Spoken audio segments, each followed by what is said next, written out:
Hello and welcome to The Promised Land, a show all about Manchester United and part of the 90 Min podcast network. I'm Scott Saunders, joined as ever by football journalist and United season ticket holder Rob Blanchette. Remember, you can subscribe to our show wherever you get your podcasts on Apple, Google, Spotify, etc., etc. And now you can watch us twice a week on Tuesdays and Fridays on YouTube as well. So head over to that channel. We're at the Promised Land, a Manchester United podcast. Just search that in the search bar. Hit the like button on all of our videos, subscribe, join the community, and the link should be in the description of this episode if you're listening on audio. Rob, how are you doing? Not too bad. Obviously, we are living in tumultuous times in the world at the moment, but football continues. Manchester United continues, and a decent result in the Champions League. So I'm not too high and I'm not too low, as I always say, and there's plenty to talk about today. Not too high, not too low. I think you're somewhere in the middle, whereas there are some fans who are quite low after the result. I think we might have an interesting conversation today because I think there's a few concerning bits in it, but we'll talk about the perspectives, result versus performance, significance of the tie, this kind of stuff. Just a reminder before we do move on, you can follow us on Twitter too. I'm at _Scott Saunders. Rob is at _Rob_B. And at Promised Land MU for the account itself. We'll talk about Atletico Madrid today. Performances, are they still of massive concern? We'll talk about Ralf Rangnick's comments in the wake of the game, being critical of the first half performance. It was quite noticeable how irritated he was by it. We'll talk about Anthony Elanga and Marcus Rashford, seem to be direct opposites of each other at the moment in terms of their performance levels. And we'll also look ahead at the end to the Watford game, which is...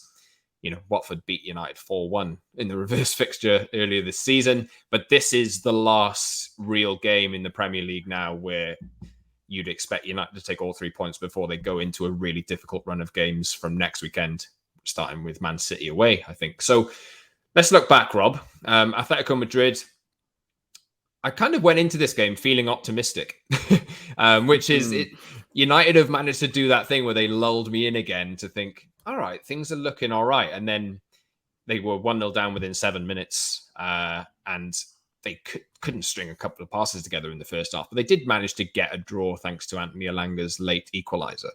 So on the whole, good result.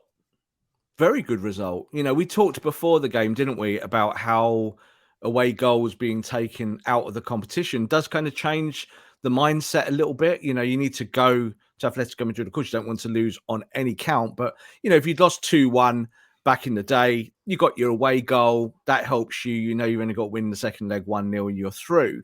But that changes now. So I think before, Ralf did also address that. He kind of said, you don't have to go into these first leg away matches thinking that you have to score. But of course, you have a game plan still, don't you? You want to go there, you want to get a result.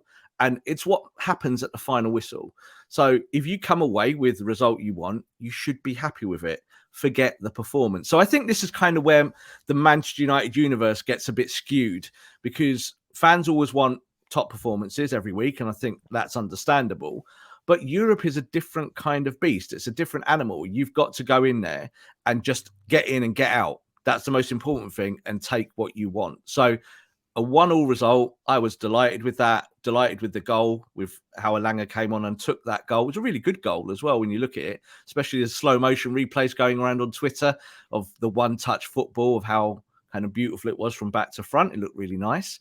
But there's been a lot of negativity, a lot of Man United fans spending their hard-earned mental cash on that first half, which we will address. It was horrible.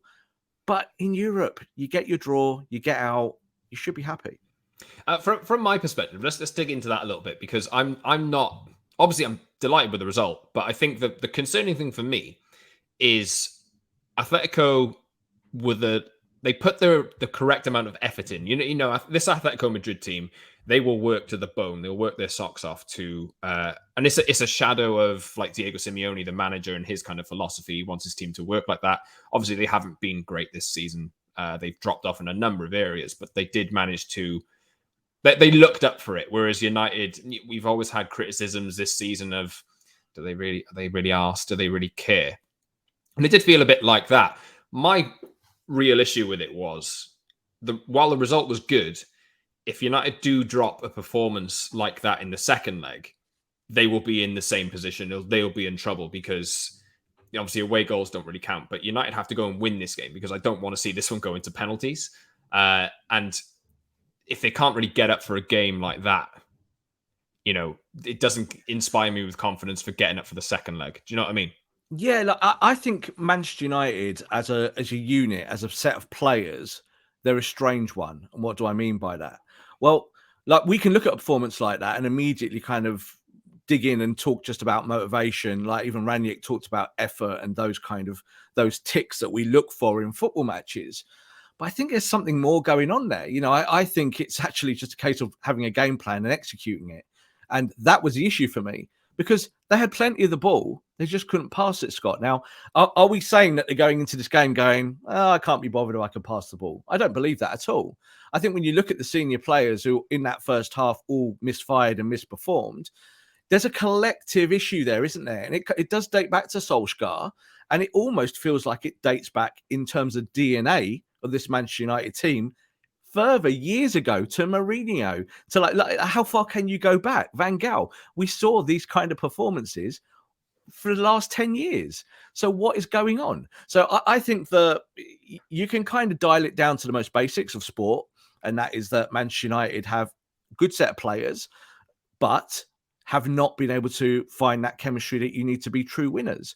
It took Liverpool 15, 20 years to re-find it after they fell off their perch. It took Manchester City over through that period of with their managers, where they change manager every season or two to get to where they are with Guardiola. So yes, fans should be concerned by a half of football, but in this case, it's about getting your result. And you just said that, if they repeat that at Old Trafford, I think it's highly unlikely because it's a different set of circumstances. And now they'll actually smell the victory. They'll be so, right, now half the job is done. We got away with it. Now we have to do something a bit different. I think the concerning thing is that Ralf Rangnick gives these boys a plan, and sometimes they execute it and sometimes they don't. And you have to ask them, why is that? So even if you get Pochettino, Ten Hag, Jesus Christ himself, whoever running the football team, can these boys still do it? And I think that's the bigger question, because it might mean that you have to sell some of these players who are popular to bring in other players that will actually come and do the job.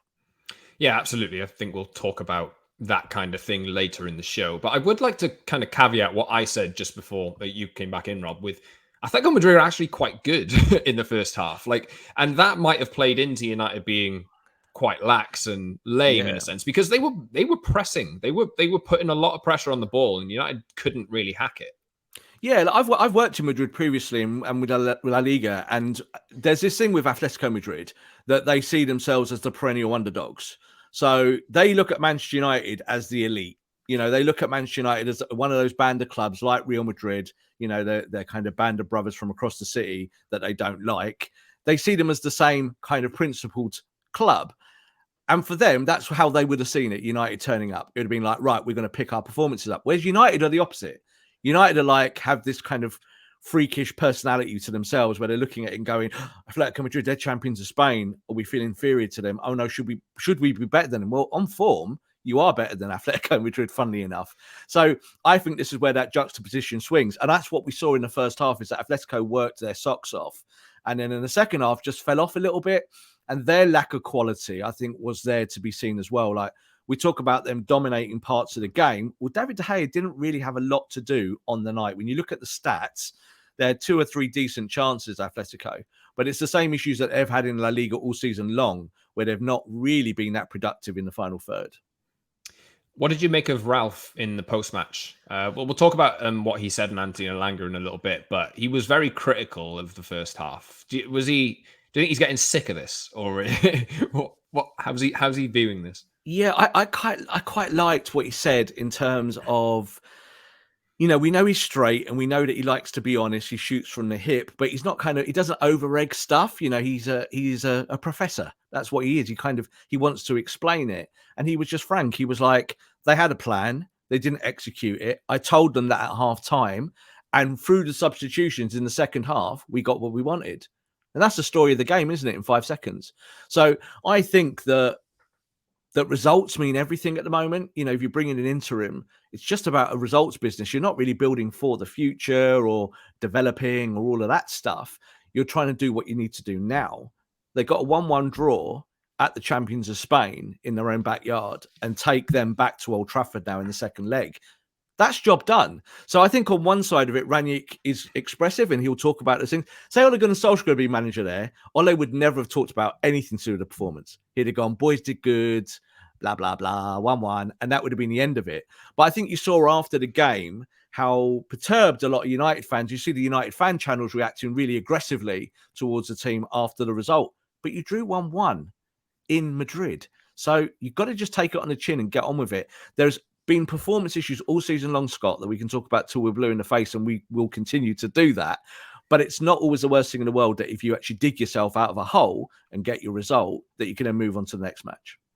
Let's talk about how they did that then. So Nemanja Matic came on and gave United a bit of solidity in midfield. They did seem to lack that. And I think his experience and his kind of know-how did play a part. But it was Anthony Elanga who was brought on and got the equaliser in the end after a nice move right up the pitch involving Fred and Bruno Fernandes. And Elanga he's a breath of fresh air, isn't he? I mean, from my perspective, when I look at someone like Anthony Elanga, to be completely honest, I don't see him as the answer on either wing for the next 10 years as an automatic starter.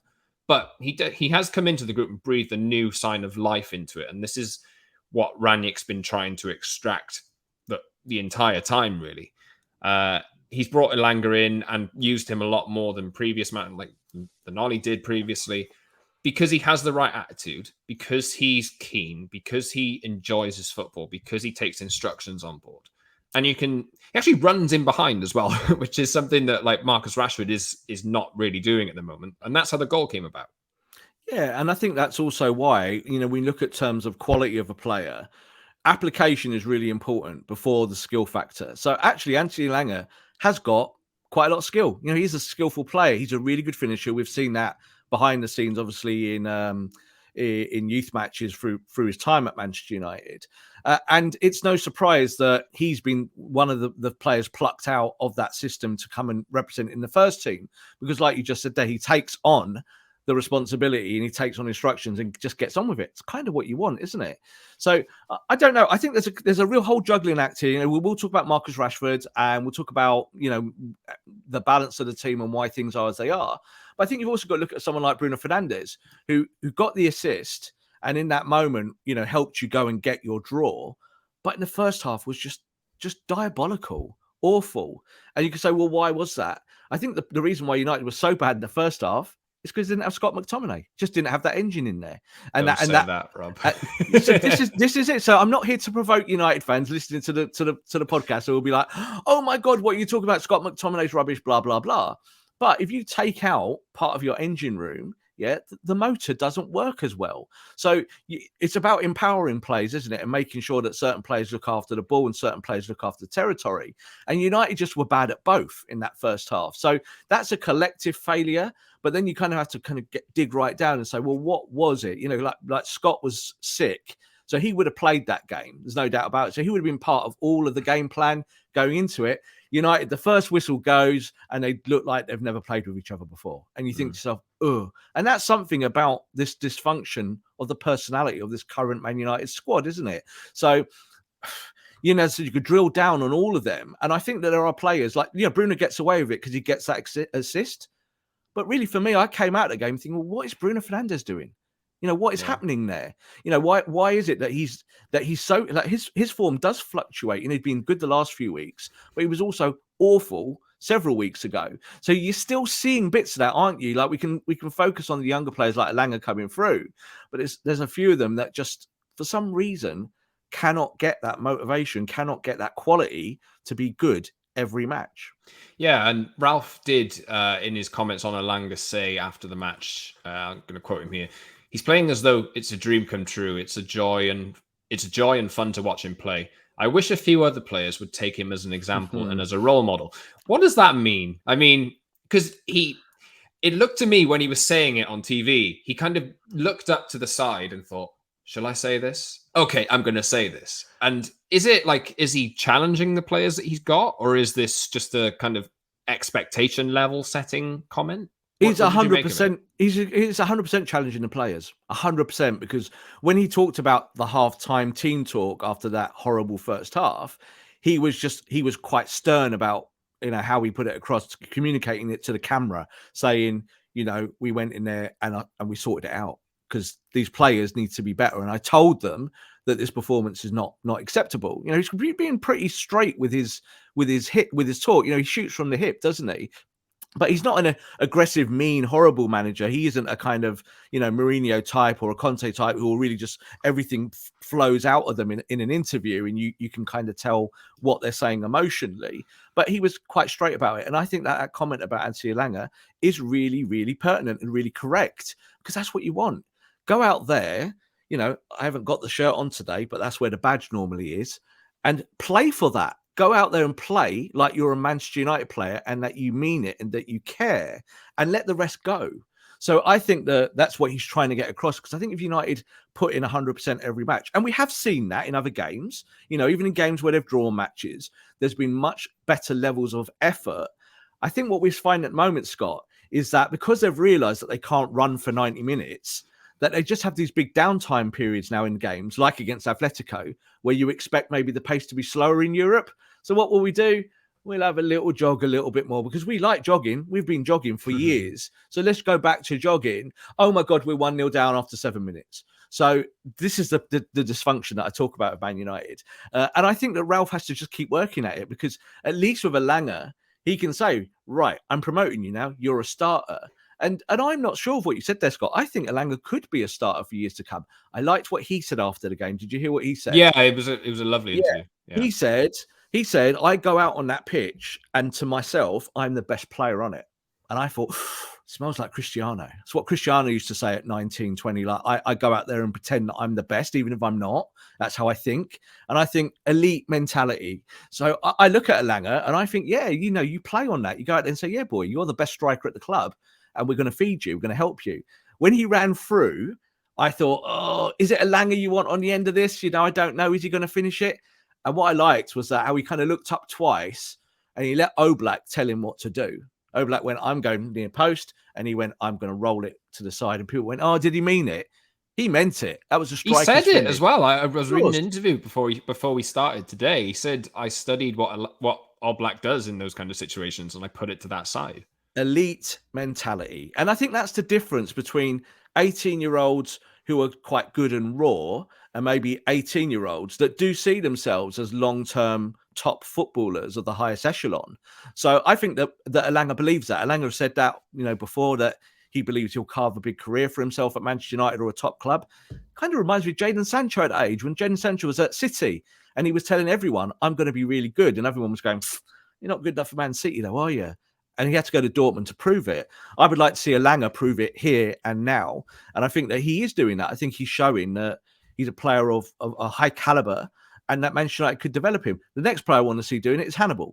I feel that about Hasenhuttl. I think if you start dropping him into games, that he can show that he has creativity in the centre of the park. And then you're not so reliant on McFred. And also you're not so reliant on Bruno Fernandes. You can say to Bruno, go and be more of a number 10, go and play higher up next to Cristiano. Because I think that's what Bruno wants to do anyway. Is Anthony Elanga the player that Ralf can kind of show to prove the point of how United should plan moving forward? Because he's talked about at the start, just to go into a bit more depth there, he's talked about at the start of his spell in charge of United that he wants to sign players on their first, second contracts who are willing to work. And it seems to me like Elanga is the embodiment of that in the current state and the current squad of United. And if Rangnick might want to get the point across to give himself, to put himself in a strong position for the longer term, to build in that kind of mold. Do you think that's part of the thinking? I think it's part of the thinking, but I also think as far as Rangnick's concerned, he's only here for another few more months as the manager, and he's going to want to prove that his systems and his methods and his philosophy work. So he said that at the start, didn't he? When he came to United, he talked about young players, as you said, their first contracts, being able to motivate them and get them to do stuff that you want them to do. But that's also the philosophy of this football club. It's supposed to be, it's supposed to be that Man United develop from within and we give players chances. So there are players within our system that are part of that. So fundamentally, Marcus Rashford came from that part of the system, Jesse Lingard. There are plenty of them that represent that philosophy, but it's about levels. So you look at an Elanga and you say to yourself, can he do it in years to come? Well, if you were going to give him a new contract tomorrow, you'd probably give him quite a big deal, wouldn't you? You'd say, yeah, you're showing what you can do, and we'd like to continue developing you. So I don't think that Ralf is thinking too far ahead, because I think all he cares about is winning matches. That's what he's there for. And he says it quite a bit. He says, this is a winning business, it's results, and that's what I'm here for. But I do think for the next manager, whether that be Ralf or someone else, this is all, this script is important. How you write what you're doing now means so much next summer and even then beyond. Because this Manchester United team and this football club have to be better, don't they, Scott? They've not been good enough to challenge for the trophies. So you have to start, I think, from ground zero at the bottom. That starts with your youth players and then finding out which veterans and older players are maybe now not worth the contracts that they currently earn. We'll talk about that in a second, but fingers crossed United can advance through the Champions League last 16. The final has now officially been moved to Paris. That's just dropped as we're recording this, Rob. May 28th is the Champions League final in Paris. No surprises there. Let's talk about what you were alluding to there, and I want to speak about Marcus Rashford, because in my notes it's what's wrong with Marcus Rashford, because something's not right there at the moment. You've seen it for a number of weeks now. I think it kind of stemmed back to there was a moment in, I think he was in the FA Cup, where he just didn't follow up on a ball that was kind of loose in the box, and the crowd kind of up in arms about it and this kind of stuff, and groaned and this kind of thing. He scored here and there, but his performance levels and the way that he's playing is not what we know of Marcus Rashford. He now wants the ball into feet all the time. He likes to stop with it. He likes to try and, send a defender the wrong way. He ends up invariably getting tackled or something like that. And he's lost the kind of the qualities, or he doesn't possess the qualities at the moment that really brought him to the fore at United. There's something wrong with Marcus Rashford. And we could literally do, I think, a whole hour on Marcus at the moment, because I think when you kind of drill down again on him and look at what he usually does, like we just talked about Elanga breaking through. We all remember Marcus Rashford breaking through under LVG, under Louis van Gaal, and being a player that, again, people thought, well, who is this guy? Is he good enough? He comes into the team and he shows that youthful exuberance. Now, Marcus isn't old, but he's kind of one of the senior players now, kind of in his still early mid-20s, but a kind of a captain of the football club simply because of his image now away from football. He's an important figurehead at Manchester United, but he doesn't play like it on the pitch. So I don't know. I think that, I'm going to go backwards and talk about what Fred said before the Atletico game.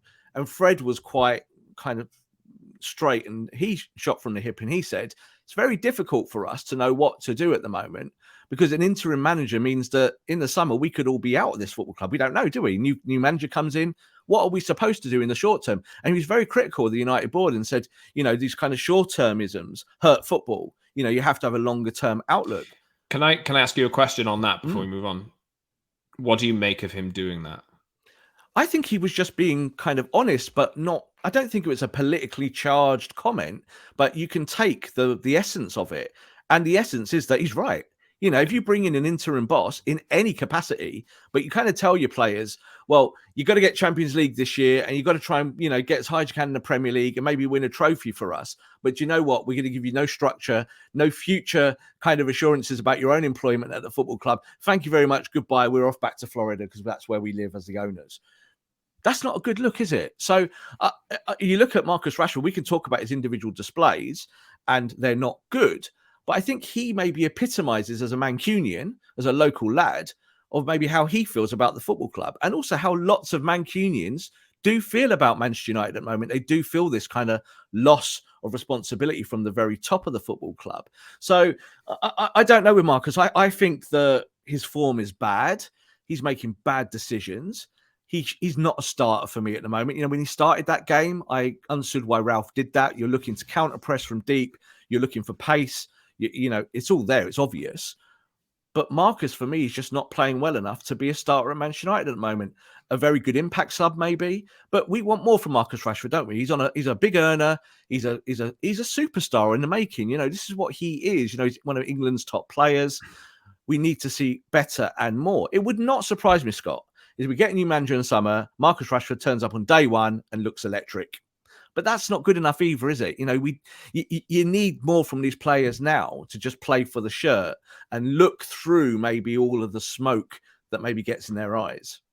How does Ralf get better performances out of Rashford now? Is it a case of, you know, essentially changing his status in the squad? He'd be a regular starter and has been for the duration of his United career on the most part since he broke through, and especially after Mourinho went. But is it a case now of Anthony Elanga's surpassed him in the pecking order? Should Rashford be kind of downgraded and kind of made to work hard to earn his place back?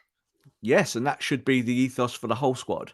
So if you don't prove it, either in training or on a football pitch, go to the back of the line. Bye-bye. Doesn't matter who you are. You know, this is why I'm not particularly au fait about Cristiano. If Cristiano doesn't play well, I'm going to say it. I don't really care about the 800 goals. You know, Marcus is a Mancunian hero. I don't really care about that when we talk about football. I care about the last performance and the next one.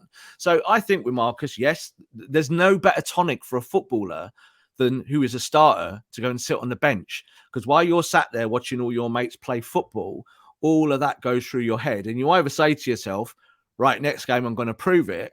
Or you end up like Anthony Martial and out on loan at Sevilla. So this is kind of the balancing act. So I do think that for Ralf and for any manager and anyone who's run a business, if you've got long-term problems in a business and you need to fix them over a year or 6 months, what can you do in a week or 6 weeks?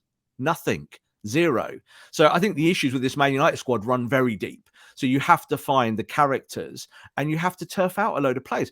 One of those players might be Marcus Rashford. You might look at him now and say, do you know what? He's worth more on the open market in the summer.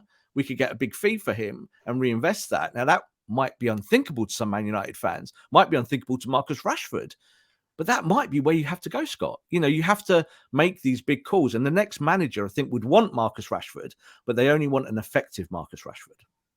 I don't think there's many untouchables in that squad anymore, to be honest. I don't think any of them are. Do you know, even Bruno Fernandes, like, I'm not going to pick on Bruno here, but, you know, if you look at him and say you don't believe that he moves the ball along in that area, because I think that attacking midfield role now in football is so important. You see it at City, you see it at Liverpool, how you get the ball from the midfield to the attack. Now, Bruno's got elite numbers for those kind of things, but not one player, I would say at the moment, is solidified in that, because there's always someone better out there. If you can go and get them and you have to sacrifice, as I said, some of your superstar names, your more popular players, then you end up doing that. You know, if you have to do it, when Fergie did it with one Sebastian Veron, who was my favorite player in the world, but hadn't performed, not comparing Bruno and Veron, and like Bruno's done a lot better. But you make that choice, don't you? Because it's about the team, and the next manager has to make it about the team. Yeah, absolutely. It shouldn't be based on United's transfer policy over the last few years has been based on reputation and stature and all this selling shirts. Selling shirts. They do need to move away from this, and I think Ralf is trying to find a way to do that. But let's look ahead. United play Watford at Old Trafford on Saturday at 3:00 UK time GMT. As we said at the top, Rob, you'd expect United to win this game. We always kind of say that, but it's not always that simple, as Watford proved earlier in the season, although that was in the context of literally Ole Gunnar Solskjaer's last game in charge, and that's as it turned out. But you'd expect Watford just shipped 4 to Aston Villa at home in midweek, and it's 3 points that United absolutely need now, because we're recording on Friday morning, but on Thursday night, Arsenal took a big late goal, scored a big late goal, and that's kind of shifted the paradigm a little bit in terms of what's going to happen with top 4. So United need to get their skates on, because they've got a difficult run of games in the next few weeks where Arsenal could take advantage.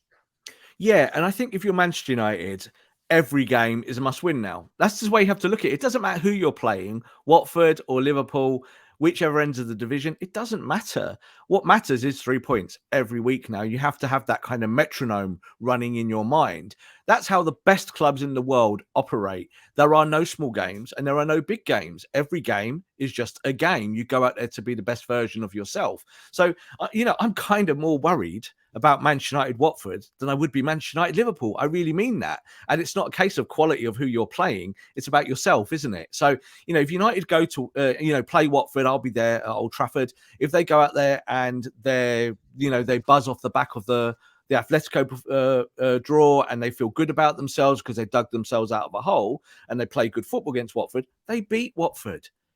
Turn up, do your jobs, you beat Watford. It's just as simple as that. But if you go there and you allow Watford to kind of dictate maybe some of the pace of the game, Dennis has a good game. Josh King, who's been absolutely useless in recent weeks. Always scores against United, though, doesn't he? Always scores against United because, I just gave that example of Atletico being the underdog. Now, we go there kind of with our own selves thinking, are we good enough here? Can we win this game? Atletico look at Man United and think, we're the underdog. They're the big dogs. And Watford will do the same. Watford will turn up. Watford, like we're in a relegation battle. This is a free hit, isn't it? If we beat Man United 1-0, we'll feel great about ourselves and we can move on. Whereas Man United are the opposite. Man United are like, if we lose to Watford, we might come 4th or 5th or 6th or 7th in the league. It's all of that kind of mental traffic moving along in the Manchester United psyche. So it's a tough game because I think that Watford are fighting for themselves. But you look at Watford's form and it's not very good. You look at Watford and you think, yeah, we should be able to beat them. But Man United have to turn up. In the end, that is what it boils down to, is if United can get their own heads right and play in the right way that Ralf wants them to play, and play with the right application and play with the right energy. Yeah, totally. Well, you just mentioned Arsenal there, and it's kind of a similar thing for those clubs around the top 4 conversation, isn't it? It's like if the team turns up on the day, you might win. If you don't turn up, you're probably going to lose. And then you look at maybe the teams from Chelsea downwards to mid-table, and that applies to all of them. So United need to realise that they're not special in football. They're just another football team. And you have to go out there and do your job and do your work. And the bit that worries me about United is the simple stuff. Like, why are we still talking about not being able to pass the ball 5 yards? This is not a tactical issue, you see. We talked about tactics a lot. We could talk about shapes and 4-2-2-2, 4-3-3 variations, blah, blah, blah, blah, blah. Go on for it forever. But if your best players in the midfield can't pass the ball 5 yards and can't trap a bag of cement, then what are you supposed to do? Rangnick really can't do much more than just put them out there and tell them to do what they're supposed to. So I think Watford, the challenge of Watford is that this Man United team should remember very carefully that this game at Vicarage Road got their manager the sack. And a lot of these guys are still Ole Gunnar Solskjaer players. In their heads, they feel that with Ole, that connection.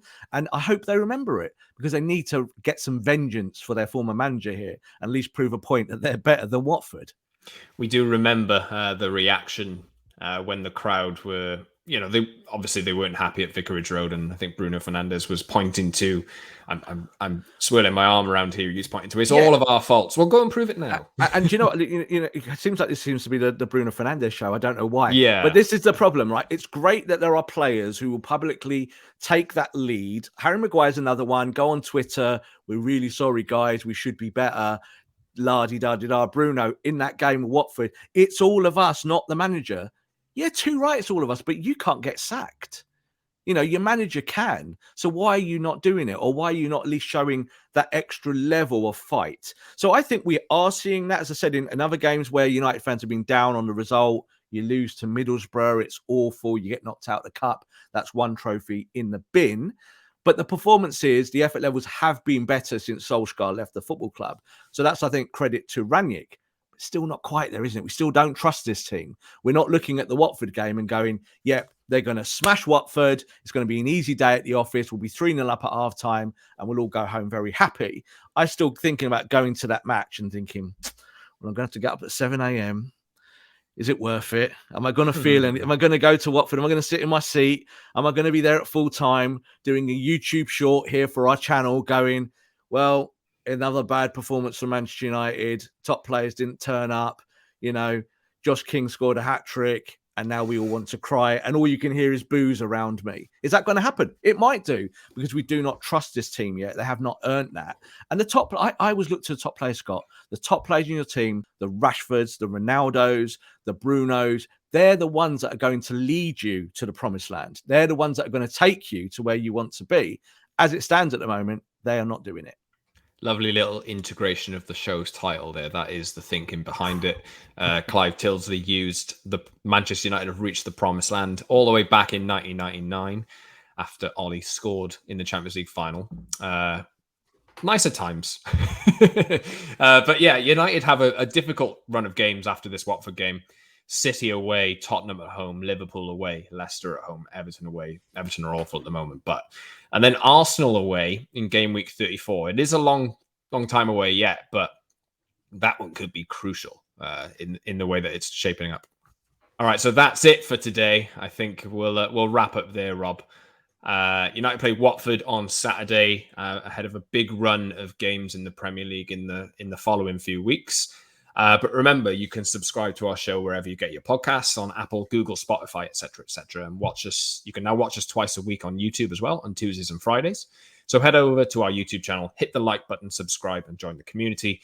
The link should be in the description of this episode if you're listening on audio. And reminder as well, you can follow us on Twitter too. Mine is @_Scott Saunders. Rob is @_Rob_B. And we're @Promiseland MU for the actual show's account as well. So have a great weekend, guys. We'll see you on Tuesday. Thanks for listening.